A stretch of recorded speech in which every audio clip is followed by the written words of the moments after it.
Kasi pag narinig niyan tumawa.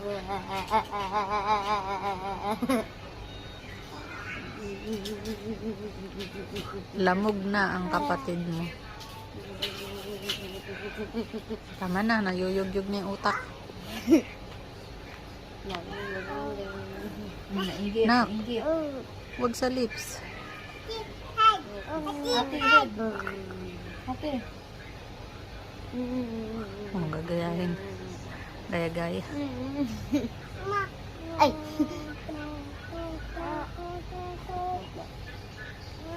Ay. It's so strong naman. Ikis ah.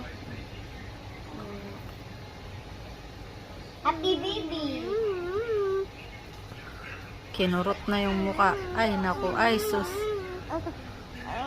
Alis na din siya. Pinaglaruan ka na, natawa ka pa. Ha? Pinaglaruan ka, nilamog-lamog ka na ng mga ate mo, natawa ka pa, no? Na, gustong-gusto mo yung nilalamog ka, no? Gusto-gusto nilalamog ng ate yan, eh. Wow. Wow.